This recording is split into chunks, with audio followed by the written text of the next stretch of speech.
Hi, this is Alan from hourly.com, and this is Photography Bootcamp. So here is a SLR camera, single lens reflex, where the photographer sees exactly the same image that is exposed to the film. So whatever image is coming through the lens, that's what you're going to see through the viewfinder. The first thing we're going to talk about is aperture. So aperture is the hole in the lens that lets light pass through. The way that it's measured is in f-stops, and the larger the f-stop number, the smaller the hole, so the less light will pass through. So for example, this is f-stop 1.4. You can see it's a large hole to let a lot of light pass through, up to, like in this example, f-stop of 5.6, and it's a smaller hole to let less light pass through, and that shows up as a 5.6 or a 1.4 here in your viewfinder of your camera.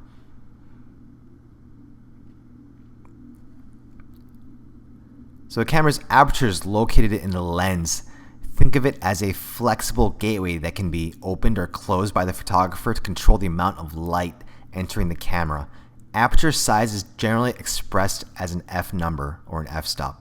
Historically, the f number was calculated by dividing the focal length of a lens by the diameter of the aperture.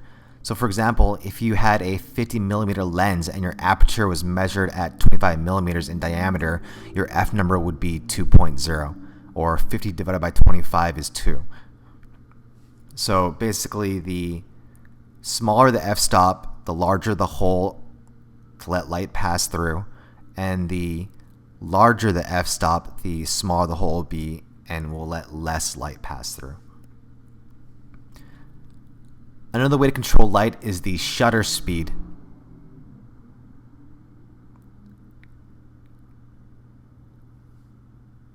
So light comes in, hits the mirror, gets passed through the shutter and over to the sensor. The mirror lifts, the shutter opens, and the light hits the sensor. So you can control the shutter and how long it stays open for. So the longer it stays open, the more light's going to pass through, and the faster the shutter speed, the less time will be allowed to let less light pass through. So it's measured in hundredths or a fraction of a second. So for example, if your shutter speed is 100, then it would be 1/100th of a second. So that would mean the larger the shutter speed, the smaller the fraction, and the shorter amount of time the shutter will be open, and less light will pass through. So a shutter speed of 100 would let more light pass through than, say, a shutter speed of 300, which would be 1/300th of a second. So once the light has passed through the aperture, it enters the main camera body. Before the light is exposed, the mirror must flip up and a shutter curtain must open for a precise amount of time. The shutter may remain open anywhere from a fraction of a second to several minutes or even hours, depending on the type of shot and the photographer intends to capture. And shutter speed are usually displayed as fractions, like 1/250th of a second, or 1/1000th of a second, or 1/15th of a second, etc., like we mentioned before. The last way to control light is the ISO, so at least controlling light on your camera. ISO controls how sensitive your sensor is to light. So back in the days, you used to buy films with varying ISO speeds, but now everything is digital, so this just affects the sensor. The lower the number of the ISO, the less sensitive the sensor is to light, and the better the resolution. So, for example, an ISO of 200 would be less sensitive to light than an ISO of 400. So if you're like in broad daylight on the beach, you would prefer to have a lower ISO because there's plenty of light to expose that sensor. Whereas if you're like in a nightclub doing event photography, you may need an ISO of 800, something that is more sensitive to light, and you're going to sacrifice a little bit of resolution in order to get the right exposure, because there's just not enough ambient light inside of a dark nightclub to get the right exposure with a low ISO. So you're going to have to use a higher ISO. ISO is an abbreviated term used in photography to describe how sensitive a roll of film or digital sensor is to light. ISO increments commonly range between 100 and 3200, but can go higher and lower in different cameras. The lower the ISO is set, the less sensitive your camera will be to light, and vice versa. A properly exposed photograph relies entirely on a perfect balance between these three variables. Different shooting scenarios each require a different combination of aperture, shutter speed, and ISO. So here's a cheat sheet that shows you how these three things fit together. As you can see, at a small aperture, the f-stop is higher at f32, but everything is in focus, so the depth of focus is further away, so you can get the mountains in focus in the background. The f-stop gets smaller, the aperture gets bigger, letting more light pass through. But as you get to like an f-stop of 1, and even f-stop of 2, the person in the foreground is in focus, but the mountains are blurred, so you get that kind of artistic effect. And the depth of focus is more shallow, so only people close to you will be in focus, or objects close to you are going to be in focus, and the background is going to be blurred.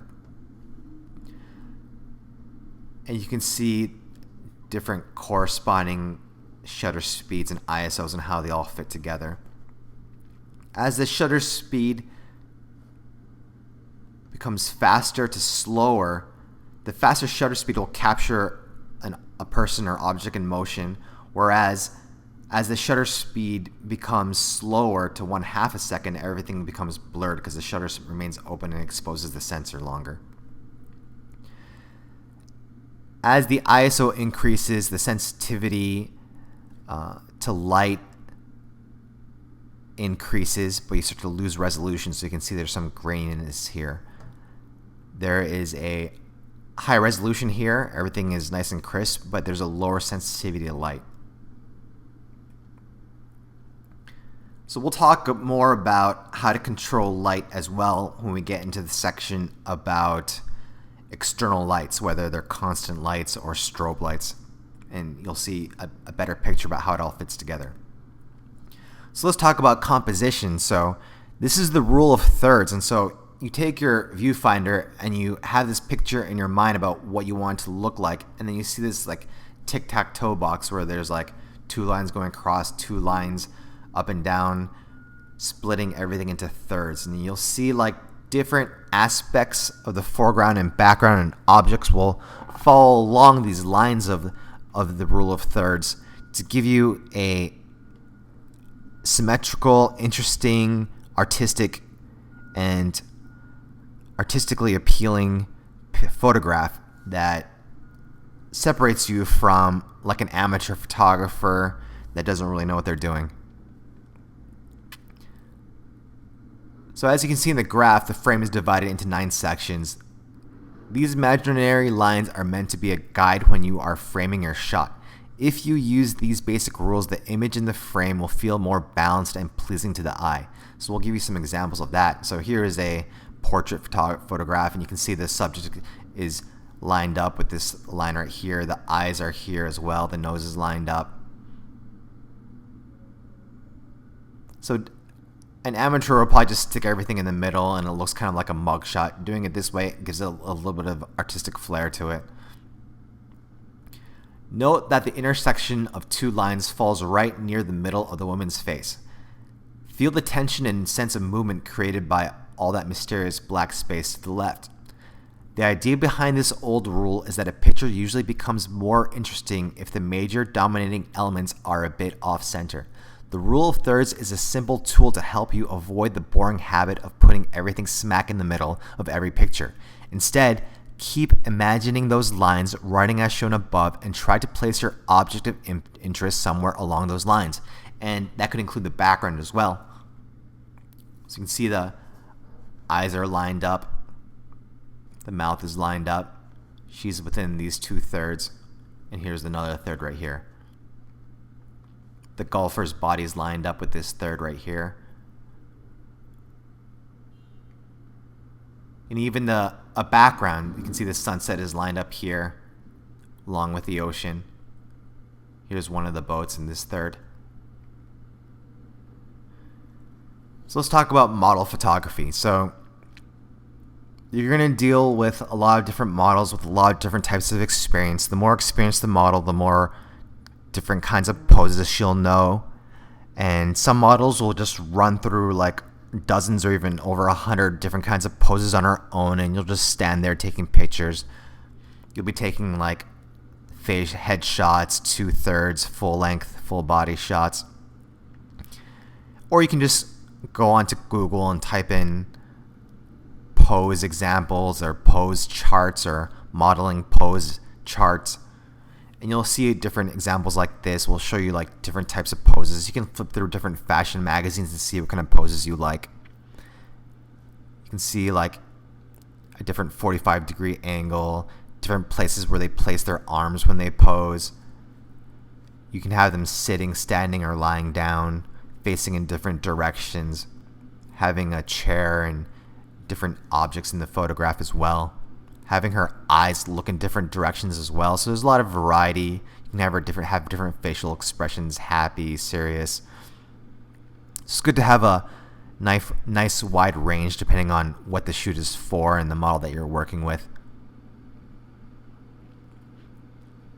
So you can do sitting, standing, kneeling, or lying down. Have different facial expressions, have her turn in different directions, have her place her hands, legs, and hair in different places. So here's a muslin backdrop. You can see here's like 2 stands and then a crossbar across the top. You can go ahead and just buy these online anywhere on eBay, Amazon, your local photography store like Sammy's. Here's the carrying case. Here's a muslin backdrop, so you can buy these as well, and there's like different kinds of sprays you can use to pull out the wrinkles. You can get like even like a green screen and change out the background.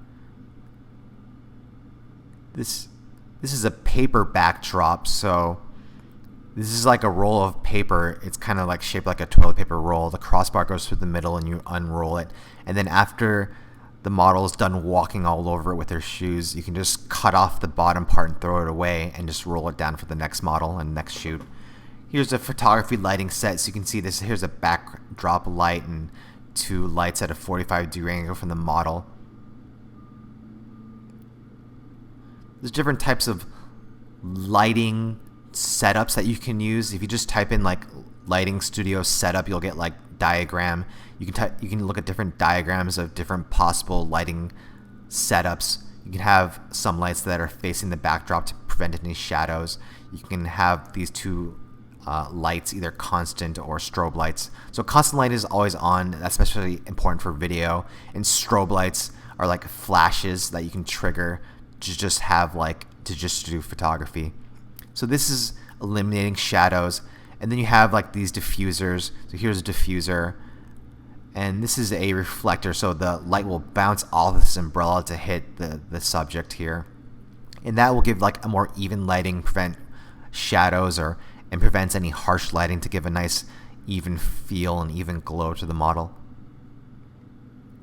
So here's a light stand. So a muslin backdrop uses 2 light stands, or you can stick like a strobe light or a constant light onto here as well. So as we're going back to the diffusion, this is a soft box. The strobe light flash goes in here, you trigger it, the flash goes off, and the light passes through this diffuser, which is like a nice screen to make the light softer and not so harsh. Here's an umbrella diffuser, so the strobe light goes off, the light passes through the umbrella and gives you the same kind of effect. This is a reflector umbrella, so the light will bounce off the umbrella and hit the subject this way. Here's a strobe light. So this is a white lightning 800. So the higher the number, the stronger the flash. I use 1600s in my studio. So you can see here's the hole that the light stand will go through. Here's the bulb, and here's the protector. Alien Bees is another brand of strobe lights, also made by the same company that make White Lightning, Policy Buff. So you can just go to Google, go to Policy Buff, and you can find their website and buy these. And they also do repairs as well, so if they break or burn out, you can mail it to them and they'll fix it and mail it back to you. So you can just control the power of the light of the flash here. You turn it up to increase the flash. You plug it in here. It comes with a cord. This is the on switch. Here's a portable battery, so let's say you're doing a shoot at a beach. This is like a battery that you can charge, and then you take this to the beach and you can plug in your extension cord or your surge protector or your strobe light into these outlets here, and you're able to like power your strobe lights or constant lights at the beach or outdoors or anywhere that a outlet is not available, and do a photo shoot remotely. These are colored gels, so you can have some effects in front of your lights as well. Here's a grid control light as well, and you can control light with all these different accessories for your strobes. So a honeycomb grid. Make the light more directional. This is good if you are doing a hair light. Without the grid, excess light could hit the camera lens and then cause lens flare. It also cuts down on the intensity of light because the black part of the grid absorbs some of the light, and the grid casts a very soft shadow over the entire subject, so it gives you this kind of effect if you need it for your model. So how do you set off these strobe lights from your camera? This is a Cybersync Transmitter made by Policy Buff, the same people that make Alien Bees and White Lightning. This plugs into the flash portion of your SLR camera, and then when you take a photograph, it triggers the flash. It sets off the frequency number 5, which corresponds to the receiver on your strobe light, and triggers it to go off all at the same time. So you can add a receiver to all the different lights that you have, so they all get set off at the same time. So this is what a receiver looks like. This plugs into the back of your strobe light, then you plug in the power cord here. You set it to frequency 5, and it'll set off once your transmitter transmits that you're taking a picture. Here's another transceiver. So this will transmit to the strobe as well for a Pocket Wizard receiver. So this is probably the most commonly used, especially on like group photo shoots, or if you're taking some sort of lesson or you go to some professional studio, they'll probably have some receivers that correspond to this. That way, if everyone has like a different signal, you're not setting off somebody else's strobes in a different area of the room, so that people's flashes won't go off on accident. Here's an on-camera flash unit. So these are for Canon. So you can put it in like automatic mode, TTL, which just senses and gives you an automatic flash measurement, or you can set it manually. Plugs into the top of your camera here. So the same place that you would stick your transmitter is the same place you would stick your on-camera flash if you want to use this instead. Or you can use the on-camera flash to trigger your strobes as well, because those strobes will have like a light sensor, so this flash will go off and that will set off these strobes at the same time if you don't want to use a transmitter or you don't have a transmitter and receiver. So let's talk about TTL mode a little bit more. The basis of TTL operation is rather simple and applies to all camera systems. With TTL flash exposure, when the shutter is tripped, the light from the flash fires off, racing to hit the subject. This light hits the subject, then bounces back to the camera. The light traveling the speed of light travels through the lens and any filters and strikes the film plane. The light then bounces down off the film to a sensor which reads the light as it builds up exposure on the film. Once the sensor and the connected computer software determines the light has masked enough for the correct exposure, the camera's computer turns off the flash, just like a light switch in a house going on and off. With TTL technology, the camera's computer provides the correct exposure regardless of the aperture or flash to subject distance, as long as they're within the realm of the flash's power. TTL technology puts the control of depth of field back into the hands of the photographer. We can pick the aperture for the desired depth of field and not have it pre-selected by the flash to subject distance.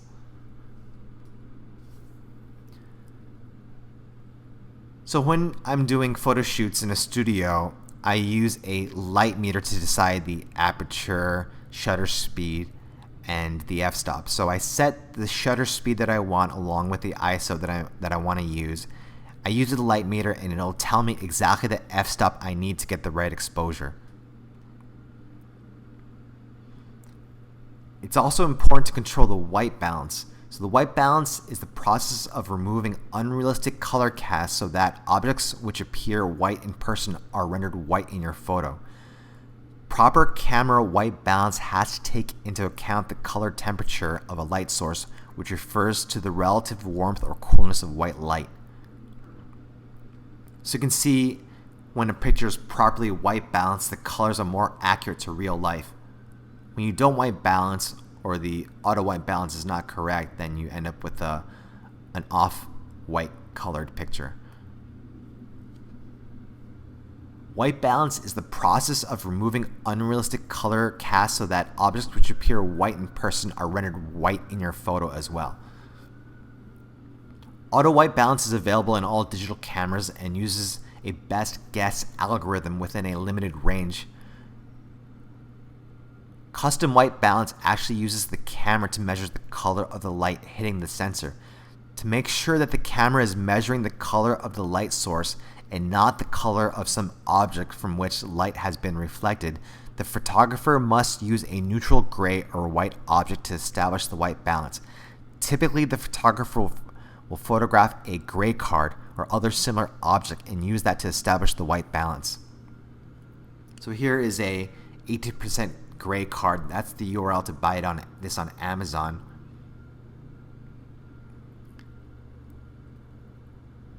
So what you're going to do is go to the camera's menu and locate custom white balance or custom WB option. The camera will bring up the last image you photographed, so you're going to photograph that gray card first and pull up that image of the photograph of the gray card.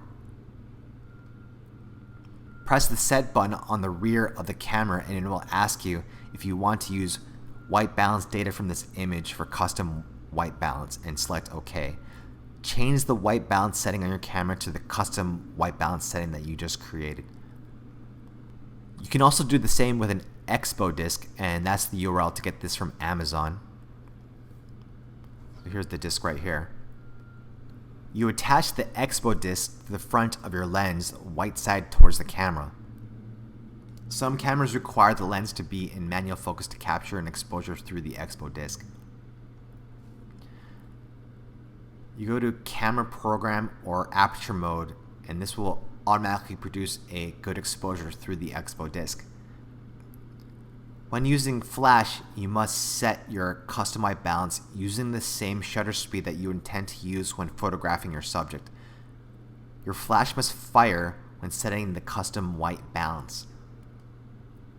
Aim the camera towards the dominant light source, just like an incident light mirror that we showed you before.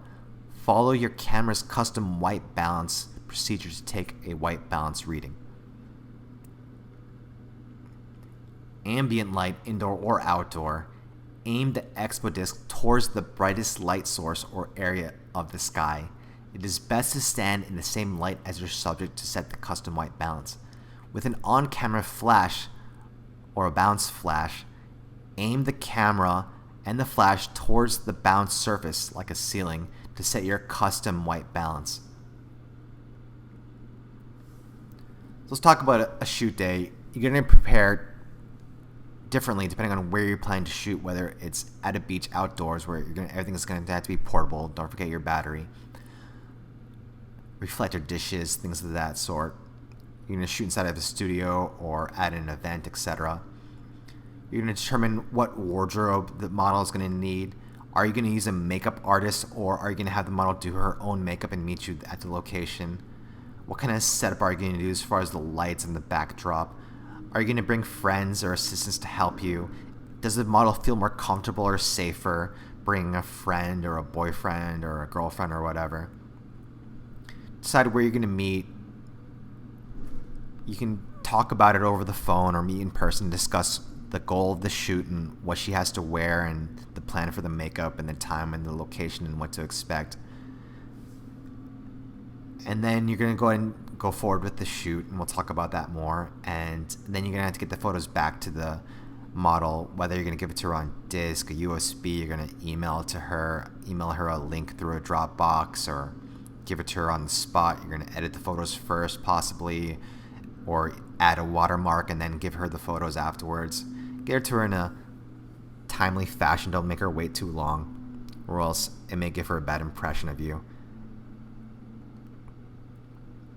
So here are some lighting diagrams that we spoke about before. So here's the camera, here's the model, here's 2 lights in the background to prevent shadows on the backdrop, and 2 lights at a 45-degree angle from the model to give the model an even lighting and prevent shadows. Here's a umbrella diffuser, and here's a reflecting umbrella. If you're going to shoot adult content, whether it's like nude or implied or semi-nude or anything that you think is like in this gray area or adult content or could be construed that way, then you're gonna make sure that you don't break any laws. And so I'm not a lawyer, so this is not considered legal advice. You tend to need 2257 record keeping requirements, and so talk to a lawyer about that. If you want to get an overall summary about like what it is exactly, you can follow that website below, and you can read more about 2257 and see what are required by that, whether it's like photo ID, government ID. So some model photographers or glamour photographers especially will just take a picture of the model's ID, so you have a record of it that way. And then you need a 2257 contract, and there's different sort of regulations on 2257 that you need to have on any website that has that kind of content as well. So make sure you don't break any laws. And that's all I'm going to say about that. You're going to need a model release, and if to use photographs, like if it's like for commercial purposes, have them send a commercial release, or if you can do a trade for print, meaning like there's no money involved, but you guys are going to trade your time for her time, and you can use her photos for like different purposes, like your portfolio, and she can use it for her portfolio as well. You can get a trade for print contract with that as well. You're gonna need, like, depending on where you're gonna shoot, you're gonna need like permits or insurance. Like if you're out photographing in public, especially the beach or like out in the streets, you're gonna probably need a permit. And if you don't, and the police see you walking around with a SLR camera, they can easily give you a ticket for that, and that's gonna be costly as well. So don't run into those situations, and make sure you follow your local laws. And insurance is just like liability insurance for different things, and that you can talk about or decide depending on your business needs and what kind of risks you're taking or are exposed to. You can shoot in RAW or JPEG. The RAW files will give you more flexibility to fix different things and in post-production through Photoshop, etc. And they're called digital negatives, as they fulfill the same role as negatives in film photography. So the negative is not directly usable as an image, but has all the information needed to create an image. So it lets you like fix lighting and be able to edit easier through Photoshop. So let's talk about Photoshop. So Photoshop is important in digital photography. It's good to have at least a basic understanding, so you don't have to keep hiring Photoshop professionals to edit all your photos, or if there's something simple you need to fix in a photo shoot. And so here are all the different kinds of tools that are available to you. We'll talk about some of the main ones and some of the basics that you'll be using or have the option to use. So spot heal lets you circle it and it'll even it out with the texture around it to take out a blemish or some sort of discoloration.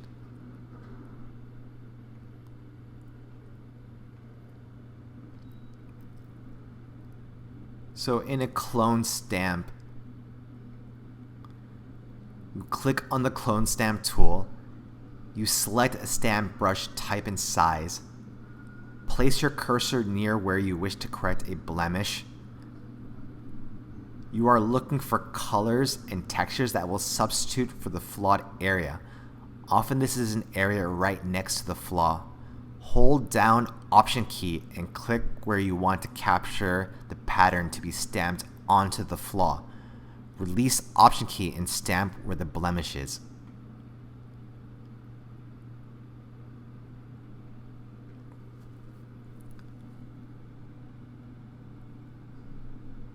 So dodge allows you to lighten the picture, as you can see here.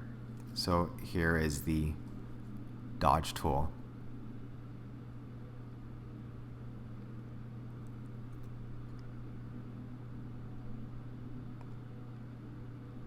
Burn lets you darken a picture, as you can see here. The sponge tool will help you make your color area more or less intense. If you want more intensity, select Saturate from the control bar at the top of your screen. If you want less intensity, hit Desaturate instead. So the most common fix you're going to want to do with your photographs afterwards is probably going to be exposure, like either the photograph in its entirety is either underexposed or overexposed. So you can go through each photograph and adjust the overall exposure of the photograph in Photoshop, or you can use a program like Lightroom. You just go to adobe.com/Lightroom and you can bulk edit all the photos at the same time. So if all the photos on your camera are underexposed, like you didn't do the right settings, or there wasn't enough light, or you misjudged, your flash wasn't bright enough, and then all the photos are too dark and you need to lighten all of them at the same time, then you can use Lightroom, select all the photos, do a bulk edit, select all the photos, increase the exposure to what you want, and it'll increase the exposure at the same level for all the photos you selected. You can also use this program as well to add a watermark to all your photos at the same time as well. So this will help you save a lot of time.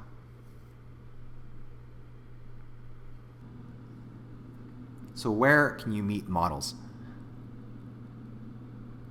There's different places you can meet models, whether it's online or through an agency, like a modeling agency. You can hire models that way. You can go through modelmayhem.com, modelmayhem.com, and make a photographer account. And there's different ways you can contact models through the messaging system, or you can attend group photo shoots or networking events through these websites and meet models that way. Give them your business card, and that can potentially have a website with your portfolio on it so they can see your past work and decide whether they want to work with you or not.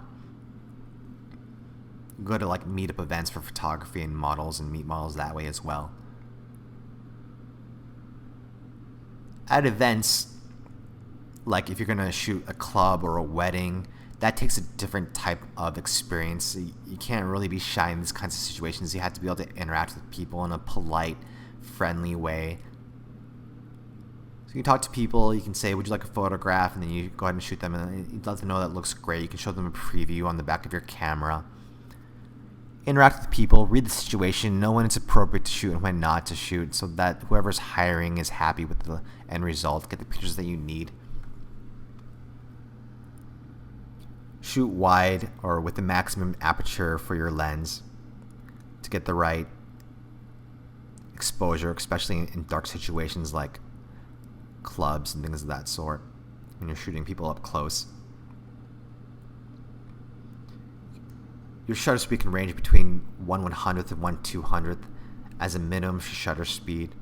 Your ISO levels can be up to like 3200 depending on the quality of your SLR camera sensor.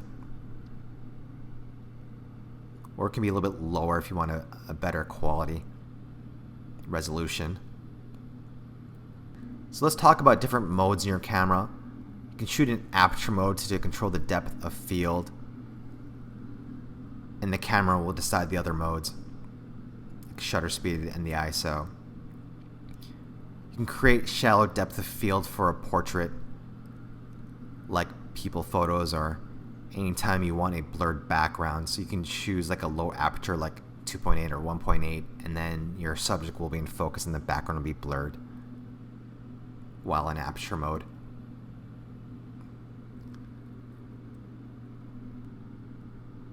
So for larger depths of field, like a landscape or for a group portrait, or shots where you want maximum detail and sharpness, you want to choose a smaller aperture in Aperture mode, like an f-stop of 11 or smaller. So you can switch your camera to shutter mode when your top priority is controlling the motion, like either freezing the subject or blurring it. So for product photography, you can get a different lighting setup.